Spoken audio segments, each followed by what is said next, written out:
Chegou a hora da entrevista do dia com Denise Campos de Toledo. E dando início à série de entrevistas com os pré-candidatos à Prefeitura de São Paulo, eu converso agora com o deputado federal Guilherme Boulos, que é do PSOL. Guilherme Boulos, boa noite, obrigada.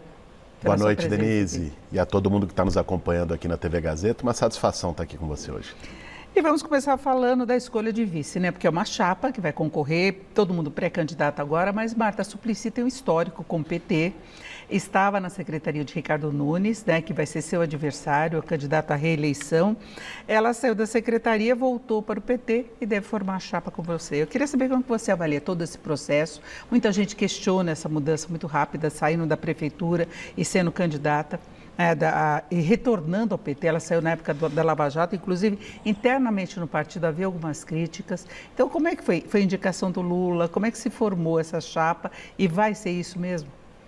Denise, eu devo compor a chapa com a Marta Suplicy, que tem um legado na cidade de São Paulo. Quem é de São Paulo sabe do que eu estou falando. É CEL, é bilhete único, é corredor de ônibus, é vai e volta. A Marta fez uma gestão que deixou marcas profundas nas cidades, especialmente nas periferias de São Paulo. Agora, a Marta apoiou o Lula em 2022 contra o Bolsonaro. O Bruno Covas, em 2020, foi atacado pelo Bolsonaro, teve uma oposição do bolsonarismo, enfrentou o bolsonarismo, e o Ricardo Nunes agora se aliou ao Bolsonaro. Então, quando a Marta rompe com o governo do Ricardo Nunes para entrar no nosso projeto e ser a minha pré-candidata a vice, é porque ela entendeu o que está em jogo na eleição de São Paulo.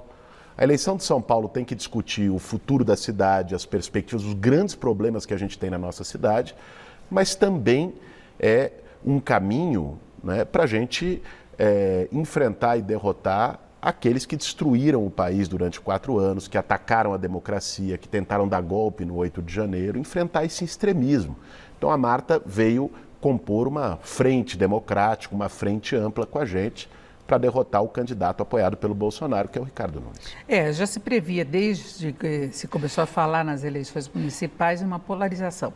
Você chegou ao segundo turno nas últimas eleições concorrendo com o Bruno Covas, do qual o Ricardo Nunes era o vice, a vice-prefeito, aí que ele assumiu a prefeitura de São Paulo, e ele está buscando o apoio do ex-presidente Bolsonaro e também de Tarcísio de Freitas. Você tem apoio do Lula, não é? Então, do atual presidente. Então, se imagina essa polarização. Agora, você não vê risco de uma terceira via e que atrai as pessoas que querem sair dessa polarização? Porque uma coisa é a ideologia, outra é a gestão da cidade, é a administração dos problemas da cidade. Quando você pensa num plano federal, é diferente você ter essa questão ideológica. Agora, São Paulo precisa de gestão, é uma cidade com imensos problemas, e aí eu queria saber quais são as suas prioridades.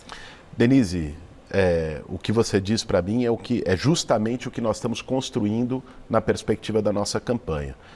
Uma coisa é discutir projeto nacional, isso vai estar presente na eleição como teve em todas as outras eleições. Outra coisa é discutir a cidade. Eu quero disputar a Prefeitura de São Paulo. A nossa cidade hoje é a cidade mais rica da América Latina, tem o 3º orçamento do Brasil, só está atrás da União e do governo do Estado de São Paulo, logicamente, e tem problemas profundos. A população em situação de rua, por exemplo, dobrou, de 29 mil para 53 mil, praticamente dobrou. As filas de espera para exames na cidade de São Paulo, nos hospitais e tudo mais, aumentou 50%.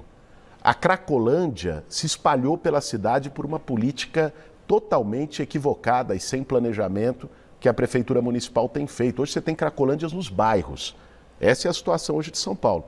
Nós queremos enfrentar isso, né? São Paulo precisa de um choque de poder público, né? Porque apesar de ter muito recurso, muito orçamento, muito dinheiro em caixa, tem um prefeito fantasma, um prefeito omisso, que se esconde das crises, se esconde dos grandes problemas e dos grandes desafios da cidade.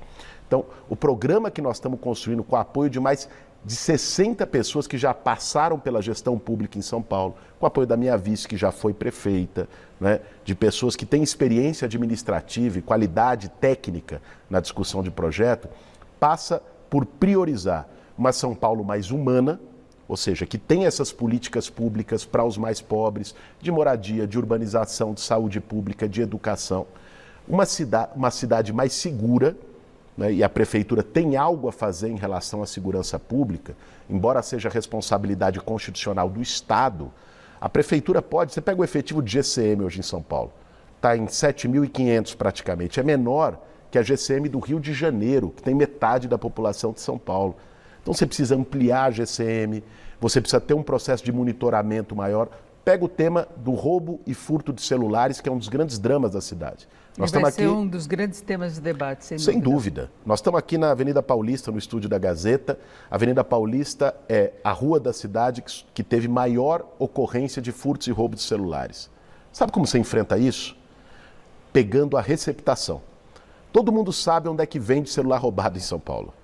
Então é só você ir lá, fazer uma fiscalização de verdade, operação padrão, multar, apreender celular roubado. Se você impede a receptação, a compra dos celulares roubados, você vai acabar com esse mercado criado pelo roubo. Então, são medidas como essas que a gente quer implementar na cidade de São Paulo. Você citou a questão da Cracolândia, eu queria saber qual seria, rapidamente, a sua forma de ver uma saída para essa situação. Porque todos os prefeitos falam disso, todos os candidatos vão falar, e quando a gente vê na prática, os resultados são mínimos. Inclusive, quando você fala também de assistência social, é muito pouco diante do tamanho desse problema. Então, como é que você acha que deve ser enfrentado? Primeiro, Denise, é como não enfrentar, com a demagogia que essa gestão e que algumas anteriores têm enfrentado. Eu me lembro quando Dória se elegeu prefeito de São Paulo, ele disse, eu vou acabar com a Cracolândia em um mês. A linha deles foi simplesmente colocar a polícia e dispersar e espalhar a Cracolândia. Pergunte para o comerciante da Santa Ifigênia se melhorou. Comerciante que teve loja saqueada na semana passada. Não, nós temos números que de fato piorou a situação de segurança. Piorou e muito. Mas então, qual seria a sua solução? Vou lhe dizer o que eu penso em relação à Cracolândia. Eu tive a oportunidade de me formar em psiquiatria, fiz meu mestrado em psiquiatria, estudei a questão da dependência química e não é um problema que tenha bala de prata para resolver, não é um problema simples. Eu acredito em 3 soluções interligadas. Primeiro, segurança pública. Tem que ter essa atuação da GCM integrada com a Polícia Militar, integrada com a Polícia Civil, porque o crack não chega lá do nada, ele não nasce na Estação da Luz, ele chega por quadrilhas que levam para lá. Segundo, atuação de saúde mental forte, através de consultórios de rua, de busca ativa das pessoas, fazendo com que as pessoas possam acessar o tratamento. Hoje, uma mãe que tem o seu filho no crack, ela não tem a quem recorrer. Então, você tem que dar quais são as portas de acesso ao tratamento da dependência química pelo poder público. Agora, a gestão das prefeituras sempre fala que tem esse tipo de assistência e o combate ao tráfico também. Combate ao tráfico, a dimensão Denise, teria que ser olha, maior. Olha lá a Cracolândia hoje, as pessoas traficam livremente. Não existe. Quem está nos assistindo sabe disso. Agora, não adianta apenas segurança pública, tem que ter saúde mental e tem que ter a terceira linha, que é o que eu ia lhe dizer. Tem que ter intervenção social. Veja, quem está na Cracolândia, muitas vezes são pessoas em situação de rua, são pessoas desempregadas, sem perspectiva. Se você não atuar pela área do social, você não vai conseguir resolver apenas com bomba. Está aí os últimos 8 anos demonstrando isso de forma cabal. Então, é pegar a população em situação de rua, fazer o acolhimento de forma humanizada e, sobretudo, dar oportunidade de trabalho para as pessoas. Com frentes de trabalho, pega a zeladoria da cidade, praça virou um matagal, um monte de calçadas esburacadas, ruas esburacadas. Pega essas pessoas, dá um emprego, dá um salário digno, para as pessoas poderem trabalhar fora das cenas de uso de crack, distante daquilo, né, e recuperar as pessoas, resgatar. Esse tem que ser o caminho. Você integrar segurança pública, que é verdade, nós temos ali um problema de segurança, tratamento de saúde mental, porque nós temos um problema de dependência química, com intervenção social na moradia e geração de renda. São Paulo tem um outro problema muito sério, que é a mobilidade, né? Transporte. Eu queria saber como é que você vê a tarifa zero, quais seriam as suas alternativas para tentar destravar a cidade, não é? Inclusive para que as pessoas deixem de utilizar carro, não é? Que tenham um transporte público que dê condições às pessoas andarem pela cidade. Nós temos uma situação hoje, e foi agravada com a revisão do plano diretor, apoiada pelo atual prefeito e pela base dele na Câmara dos Vereadores, que é o seguinte: você tem muitos prédios subindo. Antes, no plano diretor feito pelo Fernando Haddad, você tinha menos vagas de garagem e você permitiu uma verticalização maior em regiões próximas a metrô e corredor de ônibus, para estimular o uso do transporte público. Agora, na revisão que eles fizeram, você liberou as vagas de garagem, né, e ampliou a possibilidade de uma verticalização mais alta dos prédios. Qual é o resultado? onde tinham ali 4 sobrados, 4 casas, com 4 automóveis, derrubou, fez um prédio de 20 andares com 40 apartamentos, com 40 automóveis na garagem. A rua é a mesma, a infraestrutura é a mesma, resultado, aquilo não para em pé. As pessoas estão enfrentando trânsito para tirar o carro da vaga da garagem. Estimular o transporte público é fazer um investimento pesado em corredores, em faixas exclusivas, é reduzir a superlotação. Nós temos que nos perguntar o seguinte: por que alguém que tem carro deixa de usar o transporte público? Se o transporte público for mais rápido, ou seja, você tiver o corredor de ônibus e o transporte for mais rápido, e se o transporte público for minimamente confortável... E com mais linhas também, né? Isso é mais ônibus, ou seja, menos superlotação, as pessoas vão aderir ao transporte público. Claro que não vão deixar de usar o seu carro no final de semana, em algum momento, para ir para algum lugar, para um passeio com a família. Agora, no dia a dia, se você demorar 1 hora para chegar de carro e meia hora para chegar de ônibus, e você não for igual sardinha em lata dentro de um ônibus lotado, você vai, as pessoas vão. Então, isso significa, por exemplo, pressionar até as empresas de ônibus que não botam a frota total em uso. A prefeitura paga um subsídio bilionário para as empresas e elas deixam ônibus parados na garagem, porque elas ganham o subsídio pelo número de passageiros e não por viagens feitas e quilômetros rodados. Mas você vê condições de ter tarifa zero? Tarifa zero é um ponto de chegada, né? A tarifa zero, você ter aos domingos, às madrugadas, aos fins de semana, nós temos que ampliar e avançar nisso. Mas ter a tarifa zero geral do sistema, ela é um ponto de chegada tanto pelo ponto de vista operacional, como pelo ponto de vista financeiro. Operacional, se você não integrar com o metrô, temos 4 milhões de passageiros, mais que isso ao dia no metrô. Se o metrô for 4,40 e o ônibus for tarifa zero, muitos desses passageiros do metrô migram para o ônibus, você colapsa o sistema de ônibus. Então você tem que integrar operacionalmente com o metrô e fazer esses estudos do aumento do uso, do número de passageiros se você botar a tarifa zero. Isso é um processo. Segundo, do ponto de vista financeiro, sabe o que vai viabilizar a tarifa zero financeiramente para a cidade inteira? É a transição dos ônibus a diesel que nós temos hoje para ônibus elétrico. Os ônibus elétricos têm um custo de rodagem que chega a ser 2 vezes menor do que o ônibus a diesel. Ele é muito mais barato. E tem a questão ambiental também. E além de toda a questão de redução das emissões de carbono e tudo mais. O problema do ônibus elétrico hoje é que a bateria, que é o custo inicial dele, é mais caro.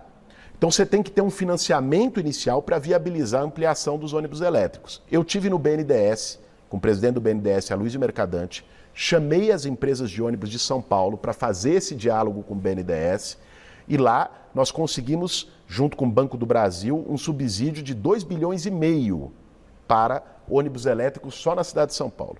E vai ter mais uma linha de crédito para ônibus elétrico nas grandes cidades brasileiras. Então, se você eletrificar a frota, além do ganho ambiental, de reduzir as emissões de carbono, você tem um ganho financeiro que pode viabilizar a tarifa zero no médio prazo. Ô Boulos, nós temos só 2 minutos, a gente estava falando também de plano diretor de cidade, de população de rua, e eu acho que é inevitável na sua campanha não vir o seu histórico. Muita gente já me disse assim, eu tenho medo do Boulos. Isso entre o teu histórico da população sem teto, de um certo radicalismo das suas posições, de querer pular etapas nessa questão da assistencial. Eu queria saber que recado você teria e como é que você pensa uma solução para a questão habitacional de São Paulo. Denise, primeiro é importante você me dar a oportunidade de dizer isso. Eu estou como deputado federal há 1 ano. Eu aprovei 3 projetos de lei.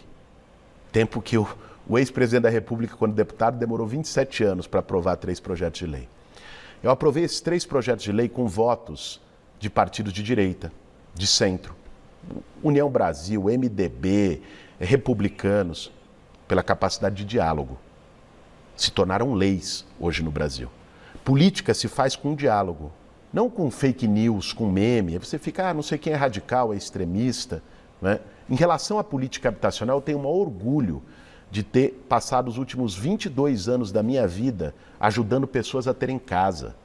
A gente não pode deixar a luta e a disputa política ser pautada por meme e fake news.